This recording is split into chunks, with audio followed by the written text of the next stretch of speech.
It is another edition of Time About the Movies, and today we're taking a look at the 5 films that make up Thanksgiving weekend 2009, November 27th to be exact.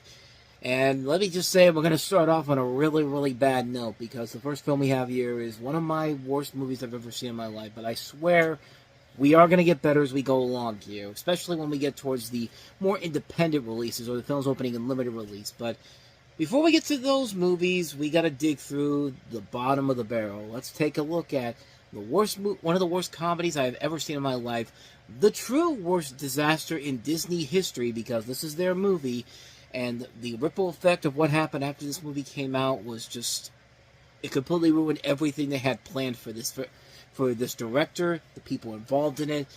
This is Old Dogs.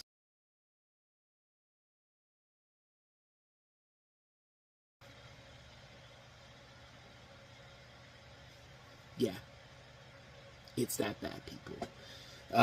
If you've been keeping up with my top 30 worst movies of all time, you know I got this at number 20 on my list of the worst movies I've ever seen in my life. And I stick by that.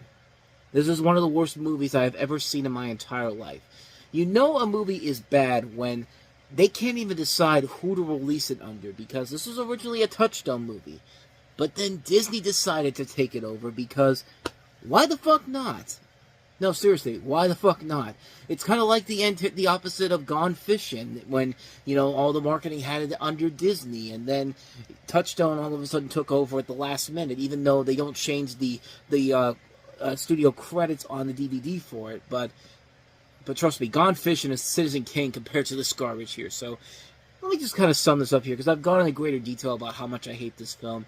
John Travolta and Robin Williams star as best friends and business partners for 30 years, and their Manhattan public relations firm is on the verge of a huge business deal with a Japanese company. With 2 weeks to sew up the contract, Dan gets a surprise. A woman he married on a drunken impulse nearly 9 years before, played by the late Kelly Preston, who was, of course, married to John Travolta. She shows up telling him that he's the father of her twins, now 7, and she'll be in jail for 14 days for political protest. So let's throw in another bad Robin Williams comedy while we're at it with Father's Day. But Dan volunteers to keep the tykes, although he's uptight and clueless. So is Charlie, because there's literally a scene in the movie where they're baby-proofing the entire apartment. For a 7-year-old. 2 7-year-olds. With Charlie's help, is there any way they can be dad and uncle, meet the kids' expectations, still land the account, and will you even give a shit about this movie when you're done with it? I mean, this movie is just... wow, it is one of the most detestable things I have ever seen in my entire life. You want to know what this movie really was? This was nothing but watching talented actors screaming and acting stupid and just being ridiculously dumb for 90 minutes. That's all this movie was. You see it in the trailer there, the stupid jokes. I mean, some really offensive jokes when you really think about it with the Japanese people in here, but just nothing happens in this movie. Nothing about this movie makes any sense whatsoever. Like, supposedly this was a film that was released under the Disney regime before the new regime took over, but yeah, use that as an excuse. Like, this is the type of movie that I would say to anybody out there who's bad-mouthing the live-action remakes and saying it's the biggest Disney disaster in history. No.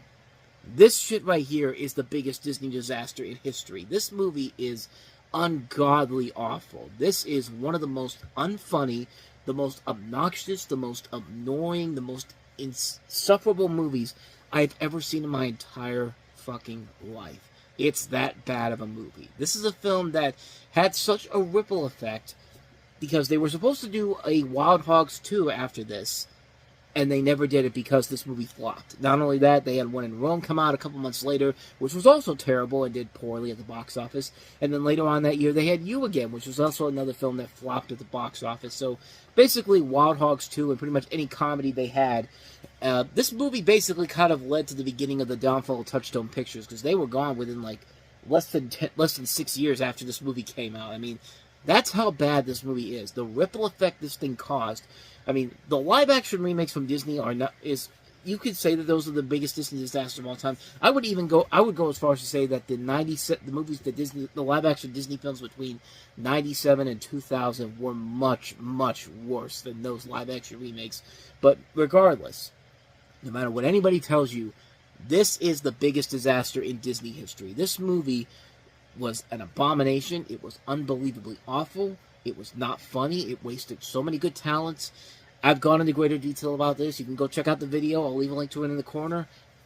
It's a terrible movie. It's a terrible, terrible movie. Avoid old dogs like the plague. This may be the worst movie I saw in 2009.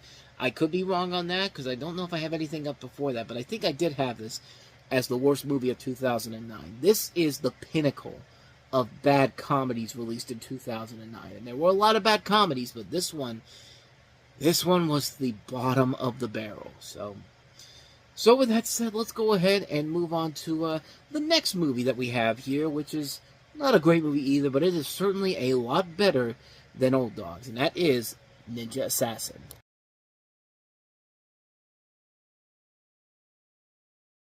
Okay, your first mistake was releasing this on Thanksgiving weekend. We've known time and time again that an R-rated movie like this does not play well over Thanksgiving weekend, and yet they still continue to do it. But not only that, the fact that they have that trailer literally begins with somebody going ninja, like this is supposed to be a serious action movie, and they have that in there. Like, could you say it in a much more, could you say it like you weren't starring in a comedy? But that's the least of this film's problems, because this is a follow-up for James McTeague after what he did with V for Vendetta, which is a great movie. This is not a good movie, and this stars Rain, who I guess they were setting up to be the next big thing after Speed Racer, as a delusion assassin looking for retribution against his former mentor, played by Sho Kosugi. Ninja Assassin explores political corruption, child endangerment, and the impact of violence. Produced by the Wachowski brothers, Joel Silver, and also Silver Pictures, Legendary Pictures as well, Dark Castle Entertainment. And this was co-written by J. Michael Straczynski, who was trying out some scripts at the time. He did the script for Changeling last year, which was not a big hit. And this is definitely not a good film either. Not a bad idea overall, but this is a film that I think really suffered because of the editing. This was a movie that was heavily chopped up. The action sequences move way too fast for their own good. For a movie like this, you need better editing like this. You need to have something like, maybe not Crouching Tiger, Hidden Dragon levels, but there are much better martial arts movies that you could do with a story like this, with the editing on this. But the editing on here is one of the worst things about it, because they cut everything so quickly that you can't tell what the hell's going on. And it's not like the movie isn't trying. There's a good idea here, and they have people here who can make it work. These are the guys that did The Matrix. Those are some of the best action sequences in film history. And yet they couldn't do that with this film. They did this with V for Vendetta. I mean, this isn't something where it's impossible to do something like this. I mean, this is something where you could easily do it, and the film just kind of doesn't do it. It's like it was completely made in just in a real quick amount of time, because, hey, we want to get this out there for the Thanksgiving crowd, because clearly there will be an audience for this, which, no, there wasn't. Yeah, the film made double its budget back, but nobody remembers this movie. This thing came and went.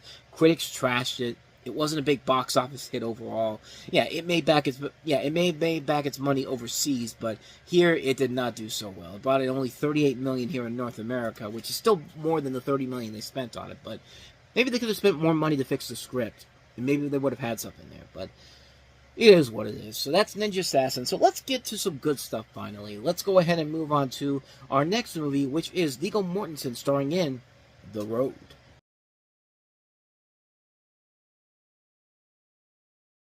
So this is based off of a Cormac McCarthy book. Of course, the same man who gave us No Country for Old Men. Directed by John Hillcoat, whose last movie was The Proposition, which was a really good Western starring Pierce Brosnan. But this is a film that stars Viggo Mortensen and Cody Smith-McPhee, who would later go on to be nominated for an Oscar for The Year of the Dog, as a father and son in a post-apocalyptic wasteland. And the cast also includes Robert Duvall, Guy Pearce, Charlize Theron. And it's a movie that was really, really well done. It's a film that really was well made. The atmosphere is really well done. The cinematography by who did the cinematography for this? Javier Aguirre is very good. I don't know what else this guy has done, but he does a very good job of creating a feel of the world around him, like creating this post-apocalyptic world here. And I see here that his most notable thing that he had done before this just came out the week before. It's the Twilight Saga: New Moon. Talk about a major improvement from the film that came out 5 days prior. I mean, This thing obviously kicks the crap out of that, but for Viggo Mortensen, he rarely makes movies. He'll come out every once in a while and do a film that he's really proud of. And this is definitely one where he really makes it work. And Cody Smith-McPhee starring in a really good starring rookie performance for him. Because this is, I think, his first film he ever did. And the atmosphere is there. The feel of the post-apocalyptic world is there as well. It's a really damn good movie. It's a film that I kind of wish did a whole lot better than it did. It kind of came and went. It wasn't a big box office hit overall. And it's a shame because it was a really well-made film. It's a really good movie that keeps you on the edge of your seat. It's one of the best post-apocalyptic movies out there. It's a film I highly recommend checking out, The Road. So with that said, let's go ahead and move on to what I think is easily the best movie of the entire week, and that is Disney's latest animated feature, opening up in limited release. The first 2D animated feature they had done since Home on the Range 5 years ago. This one's definitely a whole lot better than Home on the Range, obviously. This is The Princess and the Frog.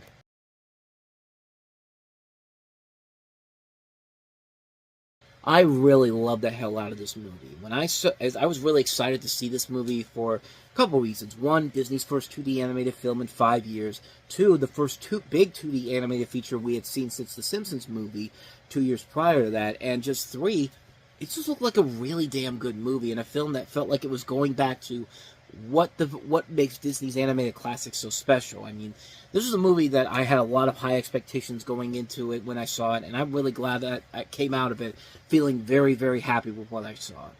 The story of this is, of course, based off The Frog Princess, and you have the story set in 1920s New Orleans, Louisiana, telling the story of a hard-working waitress named Tiana, played by Annika Noe Rose from Dreamgirls, who dreams of owning her own restaurant. After kissing a prince, played by Bruno Campos from Jessie, who has been turned into a frog by an evil witch doctor played by Keith David, Tiana becomes a frog herself and must find a way to turn back into a human before it's too late.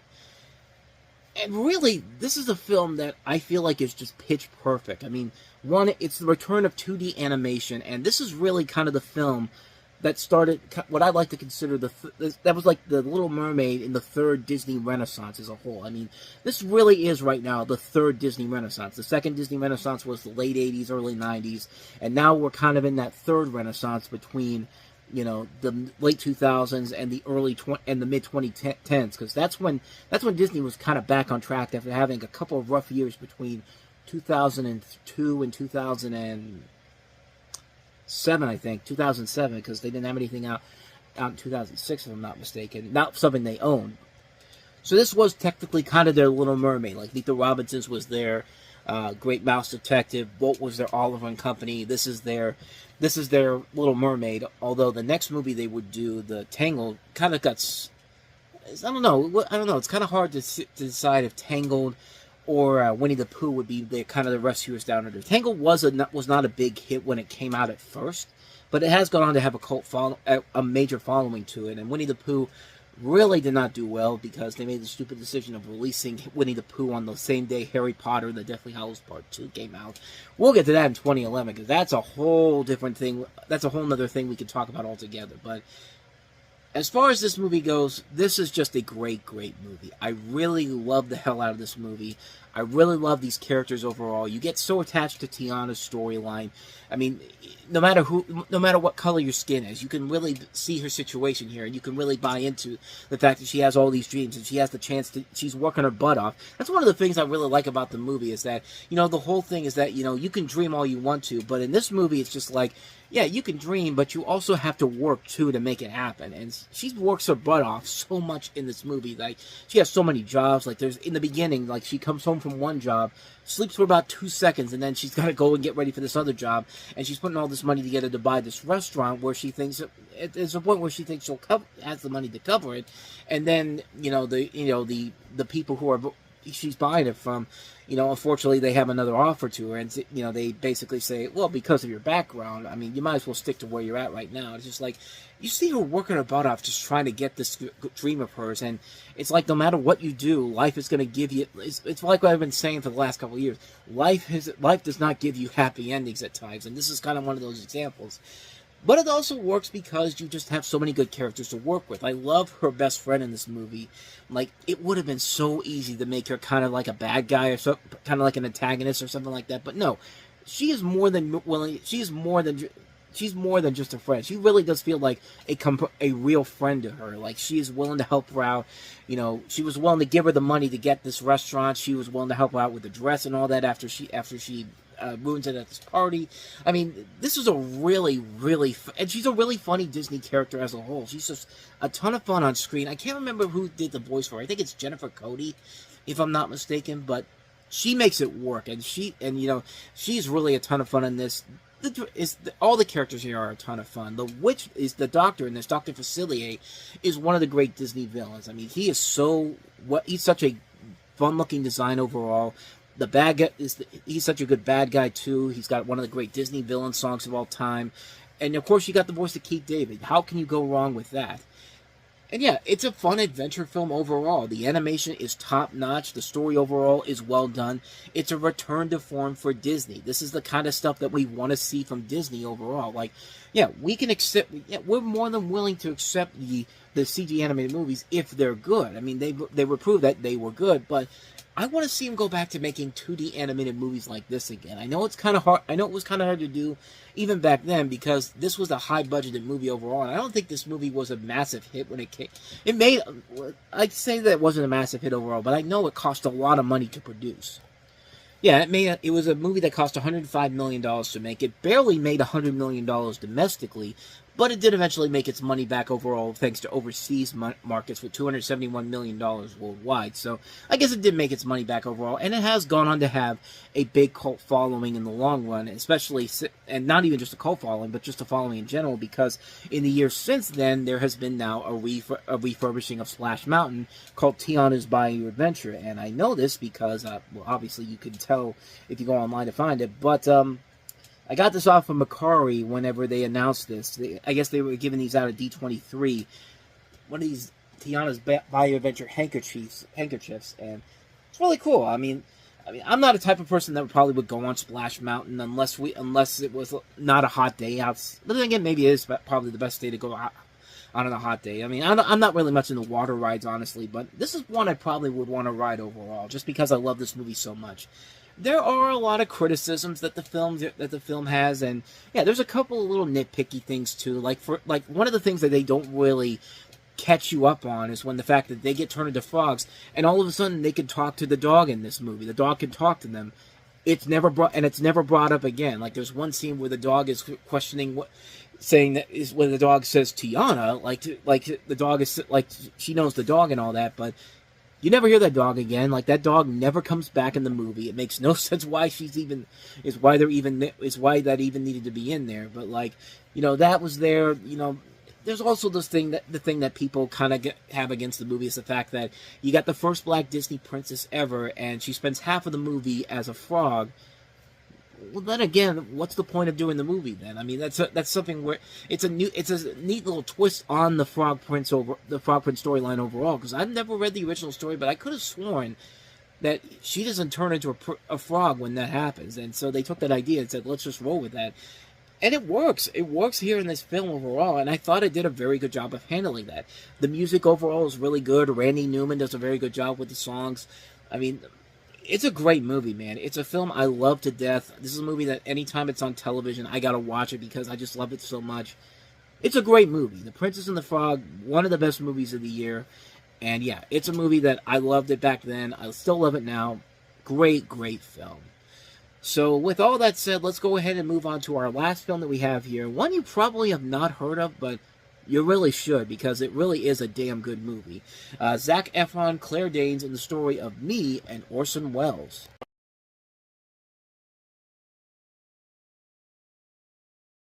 And a performance by this guy, Christian McKay, that is so good. I mean, he's got the look of Thomas Lennon from Reno 911, meets the voice of Kelsey Grammer, and man, he plays Orson Welles so well here. This is based off of a Robert Kaplan novel of the same name, set in 1937 New York, where you have a teenager played by Zac Efron, hired to perform in Orson Welles' groundbreaking stage adaptation of William Shakespeare's Julius Caesar. He becomes attracted to a career-driven production assistant played by Claire Danes, and this is directed by Richard Linklater. This is a movie that really kind of came and went, like literally came out, nobody really ever talked about it, it got lost in the shuffle, but man, it's a film you got to check out. I mean, we talked about actors who were having great years in 2009. Add Zac Efron to the list because he was proven that he's not just the High School Musical kid. He can be a good actor. He proved it with 17 again, and he proves it in this movie where he really gets a chance to shine. And Claire Danes is Claire Danes. Claire Danes is always going to be a good actress, but man, Christian McKay, this is a guy that I really thought was going to be on his way to becoming the next big breakout star. I mean, this guy channeled Orson Welles so well in this movie, and I really don't think he's done anything of true noteworthiness since then. I have to check and see. Yeah, the stuff he's been notable in a couple of things. You see him in Woody Allen's "You Will Meet a Tall Dark Stranger." He was in Tinker Tailor Soldier Spy. He was in Rush. He was in The Theory of Everything. The last thing that he was in that I see of noteworthiness is Mrs. Harris Goes to Paris, which kind of came and went overall. But this was a truly strong performance overall, a truly great film, one that you gotta see it, man. This is a really damn good movie. A cast that also includes Ben Chaplin, Eddie Marsan, Kelly Riley, Zoe Kazan. This is one of Richard Linklater's best movies too, one of his more underrated films, and it's just such a good movie, man. It's a movie that just works on so many levels. The acting is great. Richard Linklater does a very good job overall directing this, even though this is not his script overall. I love this movie, man. This is a film that I really, really do love. Another really good underrated film in 2009. See, 2009 had a lot of varying movies. You had some really bad comedies, but then you had a ton of these underrated gems that you don't really think about all that much. They kind of come and go. But, man, I was so lucky to find a lot of these movies growing up, grabbing DVDs from Best Buy and all that, Walmart and FYE and all these places. I mean, movies like this are why I'm glad I have this job, because I get the chance to tell people about movies like this. And yeah, it's something that definitely needs to be seeked out. Me and Orson Welles, seek this movie out. You will not be disappointed by it by any means. And so with all that said, we wrap up another edition of Time About the Movies, and that means we are only 1 month away from wrapping up the Knots as the decade. And next time around, we'll take a look at 5 more movies to kick off the week of the month of December. Post-Thanksgiving weekend is not usually the strongest for wider releases. Case in point, we have stuff like Jake Gyllenhaal and Tobey Maguire in Brothers. We have Matt Dillon among the cast in Armored. But then you get some gems there. Another good underrated movie that I see here, Everybody's Fine, with Robert De Niro, Kate Beckinsale, and Edward Norton among the cast in it. We'll take a look at that one. We'll take a look at one of the year's big Oscar contenders, George Clooney, starring in Jason Reitman's latest film, Up in the Air. And then the latest film from the guys that gave us Dorm Days, Transylvania.